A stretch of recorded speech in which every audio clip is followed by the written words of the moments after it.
Ada seorang beriman dari kalangan Bani Israel melihat di kampungnya satu pohon kayu yang disembah. Syirik, mempersekutukan Allah. Allah disembah, pohon kayu juga. Oleh sebab itu dia bertekad membawa kampak, dia akan menebang pohon kayu ini. Dalam perjalanan ketika dia akan menebang pohon kayu, bertemu dengan seseorang yang gagah perkasa menghadang dia. Kamu tidak akan bisa tebang pohon kayu ini. Akhirnya mereka pun berkelahi dan dia bisa kalahkan. Sekali pukul, orang yang menghadang itu jatuh. Lalu kemudian dia teruskan langkahnya, dihadang lagi, dia pukul lagi, jatuh. Dia teruskan sekali lagi, jatuh 3 kali. Sampai akhirnya yang menghadang itu berkata, ada yang lebih baik daripada ini. Kamu pulang ke rumah, nanti setiap hari kamu buka dari bawah bantalmu akan ada uang 2 dinar. 1 dinar mata uang logam emas waktu itu 4,25 gram emas. Satu hari 2 dinar, 2,5 juta kali 2, 5 juta satu hari. Akhirnya dia pun mengurungkan niatnya untuk menebang pohon kayu besar itu dan dia pulang ke rumah. Begitu pulang ke rumah dia lihat ada uang 2 dinar di bawah bantal. Keesokan paginya hari kedua dia buka lagi bantalnya karena janji akan ada 2 dinar. Dia lihat tidak ada. Dia emosi, dia marah. Janji kemarin setiap hari akan ada uang 2 dinar. Akhirnya dia pergi lagi, akan dia tebang itu pohon kayu. Di tengah perjalanan dia bertemu lagi dengan si penghadang dan dia pukul, si penghadang tidak jatuh. Tidak sama seperti hari kemarin. Dia heran, kenapa saat hari pertama 3 kali pukul, 3 kali jatuh? Kenapa pada saat ini? Si penghadang itu berkata, kamu tahu kenapa pada hari pertama kamu bisa mengalahkan aku? Mengapa?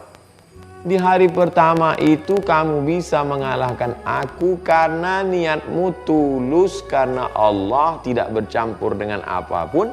Kamu akan menebang pohon kayu ini karena ingin membersihkan masyarakat dari syirik menyembah pohon kayu. Tapi di hari kedua niatmu sudah bercampur.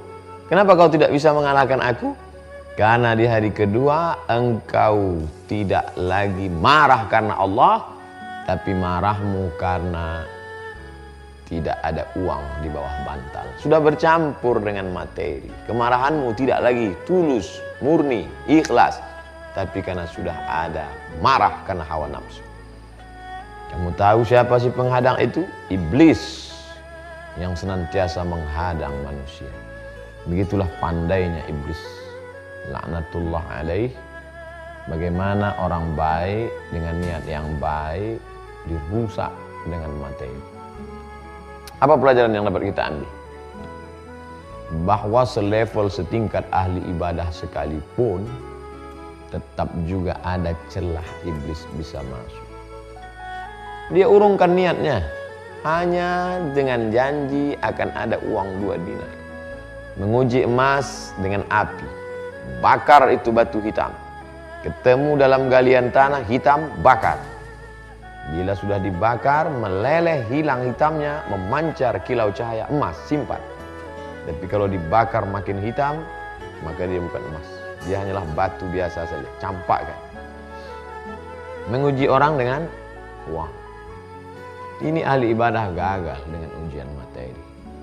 Betapa niat baiknya untuk membersihkan akidah orang kampung dari menyembah pohon kayu, mempersekutukan Allah, hilang hanya karena materi.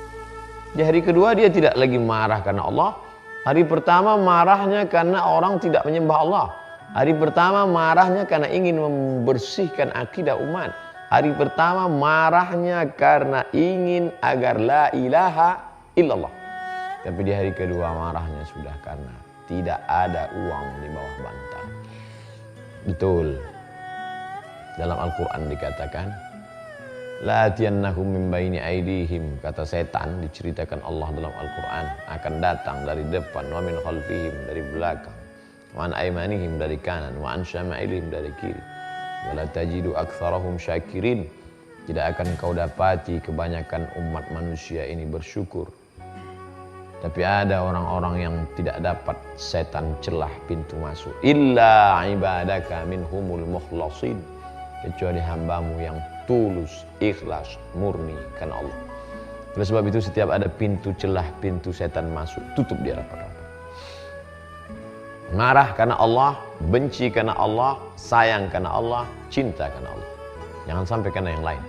Ketika marah karena yang lain, marah karena tidak dapat jabatan, marah karena tidak dapat kesempatan, marah karena tidak ada kepentingan, disitulah setan masuk dan saat itu kita sudah kehilangan kekuatan. Pelajaran amat sangat berpenting dari kisah yang diungkapkan Syekh Mahmud Al-Misri dalam Sa'ah wa Sa'ah. Semua ada saat. Ada saatnya menjadi ahli ibadah, tapi ada saatnya juga pintu setan masuk menembus relung hatimu sehingga kata-katamu tak lagi bermakna, sehingga emosimu bukan lagi karena Allah, sehingga marahmu sudah bercampur dengan materi. Mari kita jaga keikhlasan. Bermohon kepada Allah, Allahumma ja'alni minat tawabin, jadikan aku orang-orang yang bertaubat. Ja'alni minal mutatahhirin, jadikan orang yang mensucikan diri dari keterpengaruhan materi, kuasa, jabatan, kepentingan. Ja'alni min ibadikas salihin, jadikan hamba-hamba yang saleh. Mudah-mudahan Allah Ta'ala menjaga senantiasa hati kita, menjaga telinga kita, menjaga niat baik kita, insya Allah. Terima kasih. Assalamualaikum warahmatullahi wabarakatuh.